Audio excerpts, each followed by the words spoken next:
Hey, good day, everyone. I'm Reign of Tears, and I'm back again. And this is a little segment that I call Tangentially Speaking. It's as the title indicates, it's tangential. It's something that you might ponder. It's something that sometimes I ponder about, but it's not of any great social significance or whatever. So, without further ado, this tangentially speaking, I'm just going to just pose the question or the muse about is there a one universal standard of beauty? As the old saying goes, they say beauty is in the eye of the beholder. And in many cases, that's probably you could say maybe in most cases, or many cases at the very least, that's true. And also, too, beauty can be a culturally defined phenomenon. It would just make sense that someone would find the men or the women of their own racial and or ethnic group most attractive under normal circumstances. But then there's circumstances where, a woman or a man, whatever the case may be found attracted by people of different cultures in addition to their own race and nationality. They might, someone of a different race and culture may also find someone attractive. Now, there are many factors that could be associated with that. Now, the one thing the old expression goes, fame can make anybody handsome. I mean, if you get my drift with that, some people that I won't use derogatory language, but let's just say women or men that are into clout chasing or, trying to hang out with people that have a lot of fame or notoriety, if they were the average person on the street within their respective group, they probably would not get the time of day. But since now they've gotten fame again of whatever that may be in the music realm, political sphere, sports arena, whatever the case may be, then in people that have that particular mindset, okay, now this woman's beautiful or this man is handsome or whatever the case may be. But like I said, if they were the average person, they wouldn't give them a second glance. But then there are other individuals that many women or men, whatever the case may be, in a situation, find attractive. And so what I did is just informally, I just sort of said, well, individuals that let's just say, for me, since I'm heterosexual, just taking a look at some men seem to be found attractive by women of different races and cultures indicated what factors, what physical features, what qualities do they have that are appealing despite the fact that they are not of a particular, they might be of a different race or culture of the person that might be finding them attractive.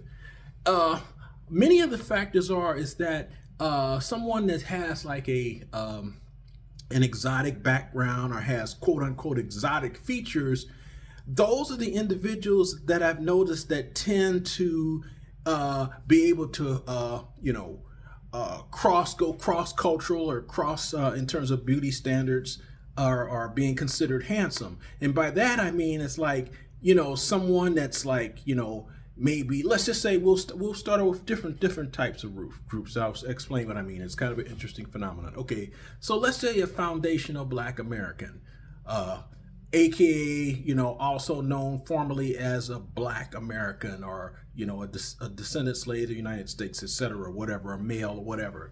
Like a guy like, say, the former professional basketball player, now actor, Rick Fox, there are women, if people are familiar with him, if you're not, just Google the name Rick Fox, his picture will come up. I mean, a lot people that are non-sports fans, a large part of his notoriety may have come that he was the former husband of Vanessa Williams, so the singer, an actress. So that might, the light-skinned one, that might help or whatever. Many women of different races and cultures find him handsome, but he's mixed race for one thing, mixed Black and white. And he has the racial features associated with both groups. So, almost like, in some cases, some people may not be able to say, that phenomenon, which is somewhat irritating sometimes. If someone says, well, what are you? That's pretty rude if you ask them. But that, not that rude, but basically they have a lot of features that come from the genetic gene pool from both sides. Or say a woman like, I'm trying to think of somebody. Now my mind is going blank as I present my video presentation, but same genre. Like say that there's a woman that men find attractive, more so than just like the average person, average person of any racial racial background or whatever. And then a lot of times, if you take a look at it, when I take a look at it, it's the same phenomenon. Whatever their genetic makeup mixture may be, if they're, quote unquote mixed, if it's a straight up one race with another race, or it's a conglomeration. Truth be told, I mean, and if we go deeper into genetics, but that's another story for another day. You'll find that obviously many people have components of many aspects of their gene pool, with one that predominates, that makes them whatever their racial background is supposedly is. But anyway, that same phenomenon comes into play. You find that individuals, a woman that is, quote unquote exotic, that just means that she exhibits the features of the best features, many times of the so-called best features of a number of groups or different groups or whatever. So those tend to be, people can find something of a different race that, oh, this woman's, even though she's not X, Y, or Z, she's not my race, she's still, very attractive or whatever. So that's what I found. Like I say, that's pretty tangential or whatever. And you tell me what you think if it's worth your time. Like I say, this is one of my musings called Tangentially Speaking. Tell me what you think. I appreciate you taking your time, to listen.